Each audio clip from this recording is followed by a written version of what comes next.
This is Deborah Chabra from Makers Asylum. I'm a carpenter by passion and now been running Makers Asylum for over 10 years. And at the same time, by academics, I'm an engineer and really excited to talk to you all and share a nice story, perhaps. And hopefully it would be fun for some, exciting for some, and inspirational for some. So looking forward to sharing this with you. So this is us. This is Makers Asylum. We're based out of Goa in a small village called Moira. And this is our space. It's a 100-year-old Portuguese home that we've taken up and we've converted into a makerspace just a few years back in the pandemic. But Makers Asylum did not start here. Makers Asylum actually started in Mumbai. And if you see the top left photograph, that's where Makers Asylum started. This one right here, inside a small little garage in Mumbai, to create a community space for people like myself and others to share tools and make their ideas happen. Over the years, we slowly moved into one space to another, by luck or by being kicked out. That's one of the things that is interesting. We got kicked out of many spaces and finally moved to this place, beautiful home in Goa, and that's where we are now. But what was really beautiful was that the community and the space kept growing, and that's what really kept us going over the years. What Makers Asylum, like I said, started as a place for people to share tools and to be able to make their ideas happen. And slowly, we started putting together all these workshops within it. So now we have a fully functional wood workshop for carpentry. We have a fully functional metal shop with all sorts of metal tools, and a lot of artists come and make different art out of metal. We have a laser cutting and a digital fabrication shop where we can do anything with a laser cutter. We have 3D printers, many of them. We have electronics, a fully functional electronics lab where you can pretty much make any form of IoT or electronics device. Then there is a virtual reality lab with all sorts of VR gear now. And organically, what started happening over the years was people started coming to us to learn how to make and how to use these tools to be able to make their ideas happen. So we started designing various programs and workshops, and people from various parts of the world started visiting us.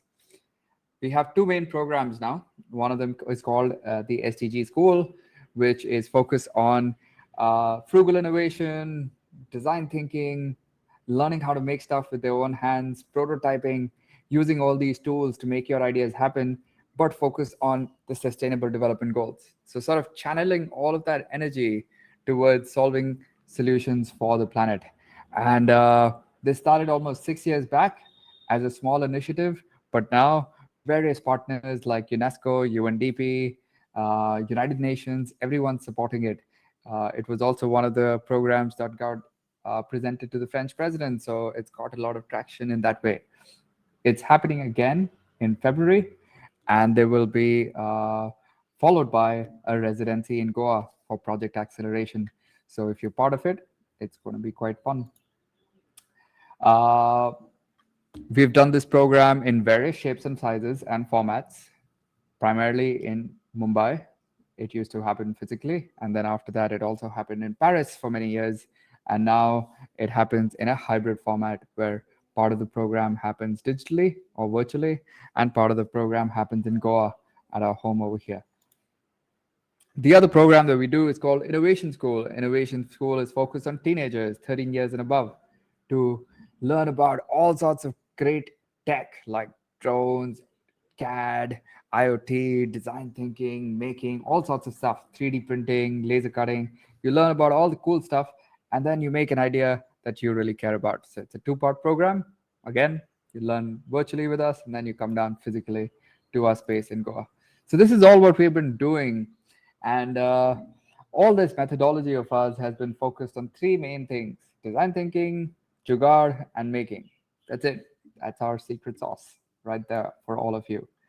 And slowly, our family has grown from not just a few folks that came and started Makers Asylum to now many people from various parts of the world that have been coming, sharing knowledge, and making their ideas happen via this community.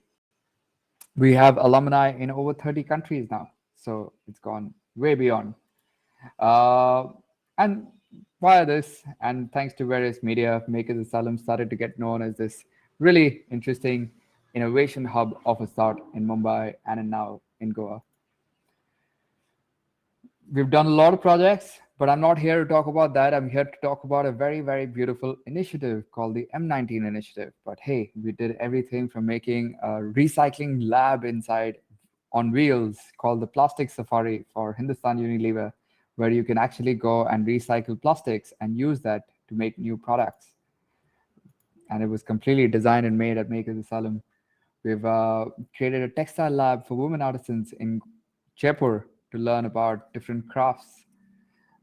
We've made a maker auto, which it's like a Lamborghini. It's got gullwing doors and it's got tools inside it. It's gone to over 200 schools to teach them about robotics and 3D printing and electronics.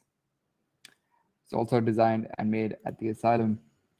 And slowly, a lot of different organizations started working with us.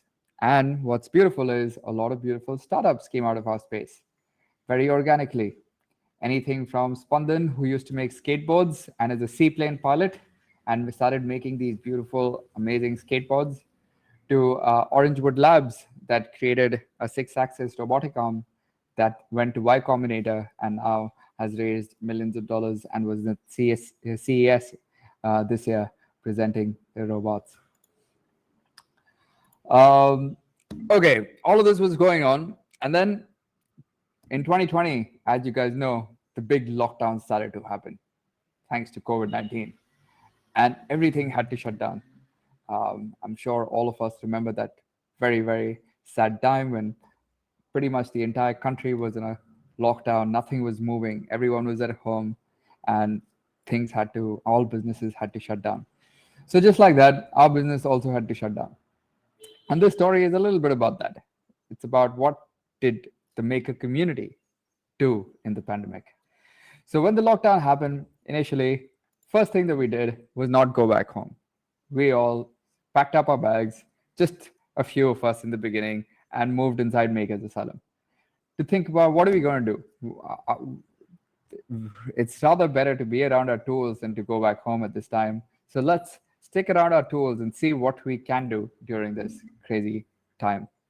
And we started seeing a lot of news around the shortage of PPE in India. And I think you guys would remember that right at the beginning of the pandemic, doctors did not have any sort of PPE. They didn't have face shields, they didn't have visors, they didn't have gowns, they didn't have anything because all of that used to come from China and China was not sending anything. So how do we fix that was the question. So we started seeing all this issue and we got to work. Oops. Did not mean to do that. Yeah, those are all linked. Oh, 1 second, sorry. So we started an initiative and we started prototyping various face shields. And we said, okay, we have all the stuff in the lab to be able to make a few face shields. Let's start prototyping them and start showcasing it to the hospitals and seeing if they would like it. Very quickly, we went through various design iterations and we had a design that worked. And we got a lot of feedback from doctors at night. We went to their houses because we were too scared to go to the hospital at that time. And we started an initiative to make 10,000 face shields. Now, 10,000 face shields is a lot. Think about it. No shops, no factories, no raw materials, only just a couple of boys inside and girls inside Makers Asylum. How do we make this happen? It's quite a challenge. So immediately we started asking for volunteers. And it was beautiful that the next day onwards, we had over 15 to 20 people now living at Makers Asylum. So we weren't alone now. And as you can see, they came from various different backgrounds. We had doctors, we had physicians, we had folks that did not have a job at that time and were sitting at home. They wanted to contribute in some way. We had filmmakers, we had chefs, we had people from all different backgrounds wanting to come and volunteer. So we brought them in and we all started making face shields day and night. Like literally Makers Asylum transformed into a factory overnight, and all that we're doing, we're now making these face shields. We very quickly went through over 21 design iterations. So If you can see over here, every single person in the photograph was wearing a face shield at the asylum. What we were doing was that while we were working on uh, sending them to the hospitals and getting feedback, we were also wearing them and becoming the user ourselves so that we know exactly the pain and the point of these devices and how we can improve them. So we started working on better and better designs. And very quickly, we went through a lot of design iterations to finally come up with this one right here, the fourth row from the bottom, which was the face shield, which sort of changed things for us because this was made with a very, very beautiful material called foam board. And interestingly, foam board is a very commonly available material. It's available in every stationery shop. It's available, it's commonly called sunboard. You guys might have heard of it. You can find it pretty much everywhere. Anyone's heard of the word sunboard or used sunboard before? You would know what I'm talking about. Interestingly, sunboard happens to be flexible, happens to be waterproof, and happens to be a material that you can use on a laser cutter. So we had all the key ingredients, we had a design, we had the right material to make this at scale. But how do we do it now? The supply chain was completely choked. Literally, to move stuff from Maker's Asylum, we used to call ambulances or prison vans to come and take the material out of Maker's Asylum. So there was no way that we could transport this to other cities or other villages. How do we help more people? How do we make enough of these for enough people? And that's where we started thinking.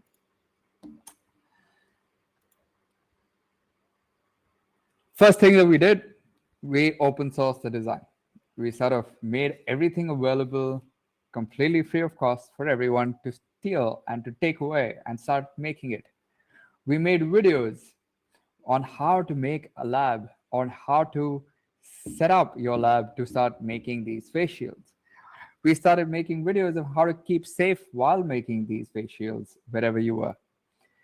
And we started connecting laser cutting shops because there are enough and more laser cutting shops in India to the maker communities that are forming inside universities or otherwise, to funding bodies, to frontline workers.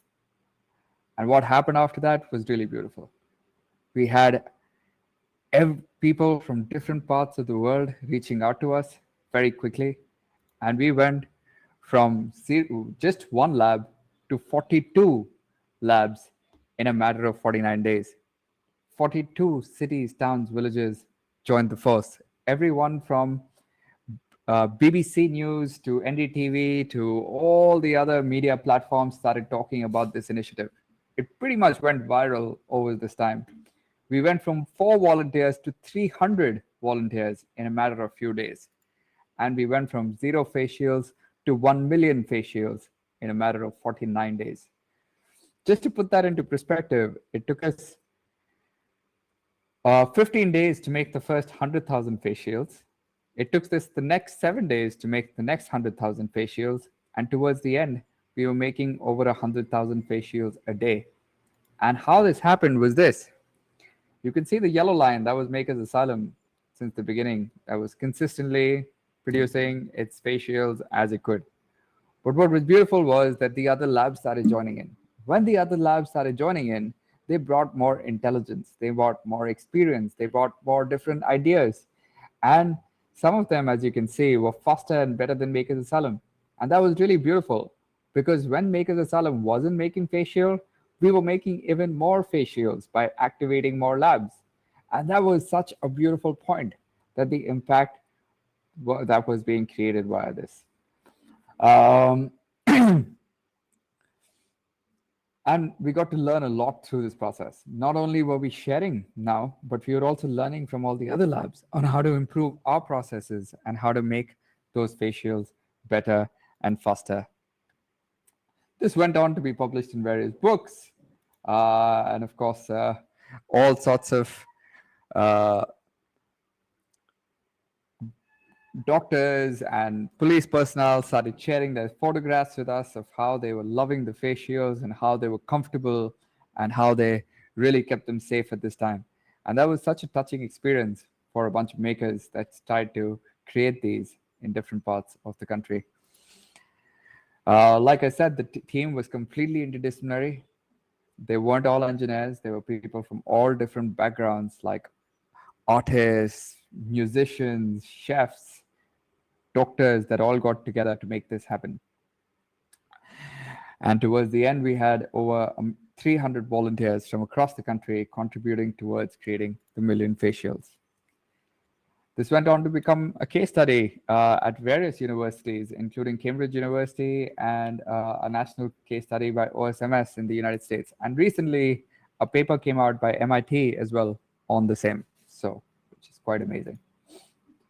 And this is a story of a few makers working on something like this. But, however, this did not attract any central funding or grants, because all organizations that were working on this during the pandemic were all fueling centralized manufacturing. And we tried to talk a lot about it, to talk about distributed manufacturing and decentralized manufacturing as a topic. But it was very difficult to express this. So we moved on. We made this happen via crowdfunding and at the same time working with individuals to make this happen. But we went on to make various other devices. We made baby shields, we made shields for teenagers, some superhero shields. We also made active respirators for with Ames Hospital to make a hood connected to a device at the back to give them fresh, purified air all the time. We also made our own oxygen concentrators in the second wave, and that's another very interesting story. In the second wave, as you guys might remember, there was a huge oxygen crisis, and it was crazy to see that we weren't prepared for it. But the maker community across the world had diagnosed that India will suffer an oxygen crisis, and we should think about oxygen concentrators as a device that can really, really help. Way back in December, whereas the oxygen crisis happened somewhere in April. So we started looking at it, and we started talking about what is the science behind oxygen concentrators? Can we actually make those in India, and what is going on, and how do you actually make them work? And we looked at a lot of open source designs out there. We looked at the Maruth design, the Apollo design. There were various open source oxygen concentrators that we studied, but none of them were really manufacturing ready. So it was about understanding what worked, what didn't work, and how do we really look at scaling these oxygen concentrators.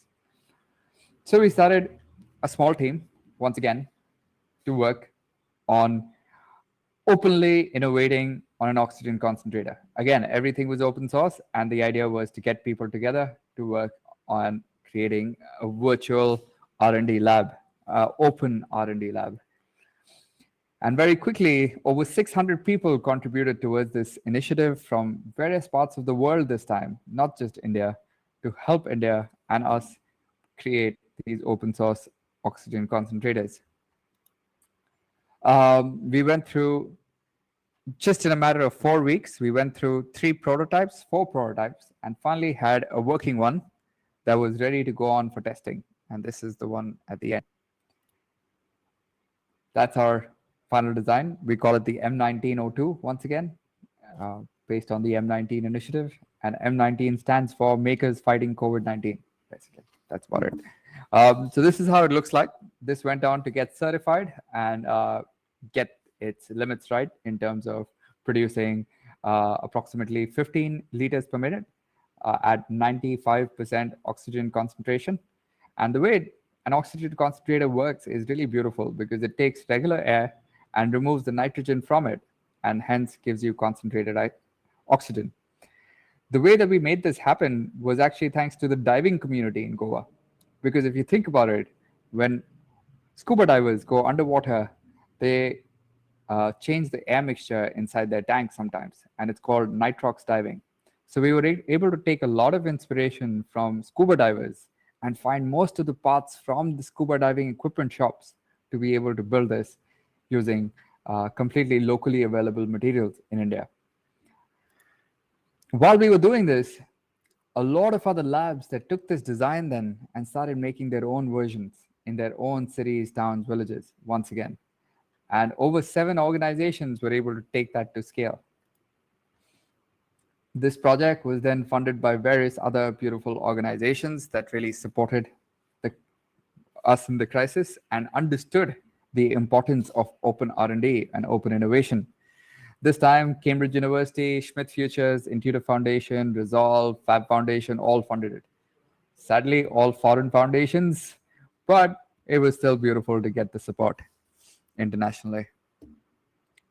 While we were doing this, India imported over 300,000 oxygen concentrators overnight. I think you guys would remember this. Hundreds and hundreds of thousands of oxygen concentrators were being brought to India, and there was this huge demand of oxygen concentrators in India. So these things came, but however, nobody knew how to repair them. And interestingly, so many of them broke just in shipment for multiple reasons. Some of them had electronic issues, some of them had hydration issues. They weren't tropicalized, they weren't made for India. So we had so many different issues that were coming up with oxygen concentrators. So once again, we used the community that we already had built to develop and make oxygen concentrators to also do repair camps in their own cities and villages to start repairing oxygen concentrators. And what was beautiful was the initiative was funded by the European Union, and we were able to do over 10 camps physically and virtually to go ahead and repair broken oxygen concentrator equipment. Fixing and repairing is another very, very important part of the maker culture and the maker mindset. It's not always about making new stuff. It's very important to be able to take something that's broken and bring it back to life. Some photographs from the repair camps where we managed to fix a lot of oxygen concentrators. And slowly, we've been trying to build and harness this decentralized open repair ecosystem as well. Okay, so the crux of my presentation is that to build back better, it's very important to build locally resilient capacity. Now, it's important to talk about local resilience in the context of the SDGs and in the context of all the issues that the world is facing. Because when you build local resilience, you're able to actually create that knowledge base locally to be able to support itself in the time of need. And that's what we're trying to do. So in the last 20 years of the global maker movement has fueled a different kind of mindset that encourages knowledge sharing and action. As the problems become more and more complex, fueling an alternative mindset can really help solve community mindsets. This is, I think, a very important thing to look at for the future when we talk about problem solving. And just to put that into perspective, Makers Asylum made 1 million face shields, a few oxygen concentrators, and a few things. But if you really look at what the world did when it comes to open source medical supplies, or what the maker community across the world did, the entire maker community was able to make over 48.3 million units of medical supplies. Now that's quite amazing for just a community of makers and citizen-led innovation. This is not a big company that we're talking about. This is not a big conglomerate that we're talking about. This is citizen-led open innovation that we're talking about. These numbers over here show the power of the collective. And this is a beautiful study done by Open Source Medical Supplies, which started as a Facebook group on Facebook, and then went on to become this amazing organization that is leading open source medical supplies as an organization now. M19 Initiative cuts across all these 5 SDGs beautifully, and we've been trying to build on them. And our mission as Makers Asylum has been now to share this mindset with the young generation and with the youth through the programs that we've been doing. And a lot of them have been making some really cool projects. Like, I can give a few examples. I have a few more minutes. That's Rehan, who made a very interesting cap for his neighbor. So his neighbor is blind, and he wanted to help him out. And he went and talked to him a couple of times and learned that his neighbor gets embarrassed every time he doesn't know who's standing in front of him, and he needs to keep asking somebody that, "Beta, kaun khada hai mere samne?" or "Who's standing in front of me?" So he made a nice golf cap for him with a camera in front and a Raspberry Pi at the back. that was able to learn about all the different people and different images from the contacts, and simply with a little speaker next to his ear, speak out who's standing in front of him. And if the person was unknown, it would just say, I don't know who's standing in front of you.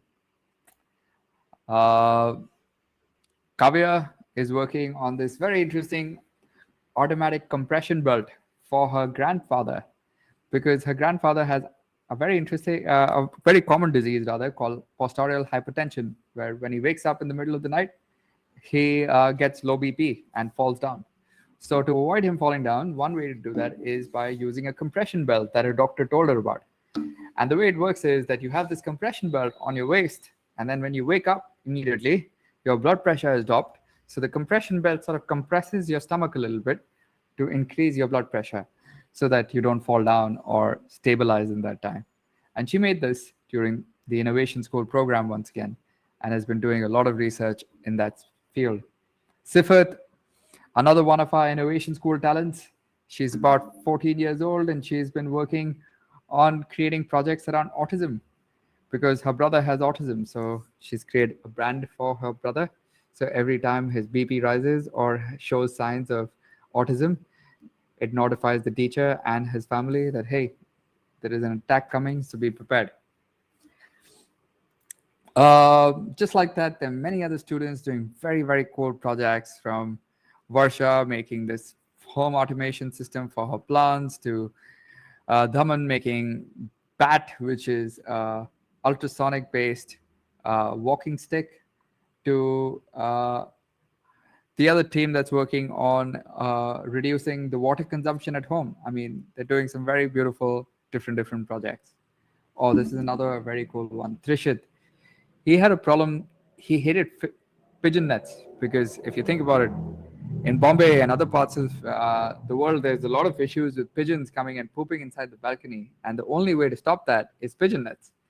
So Trishit went ahead and created this small little device that detects when a pigeon enters the balcony and flaps the wings or makes the sound so that the pigeon shoos away. Aditya is working on reducing, again, energy consumption, and some of these students have now gone out and presented their projects at Invent a Challenge, raised some funds. They're trying to go beyond just where they are, which is beautiful. So that's about us. That's about Makers Asylum. And now I'm ready to take questions. If you want to be a part of the community, you can join and scan the QR code or connect with us on LinkedIn or Facebook, whatever you like. Thank you very much.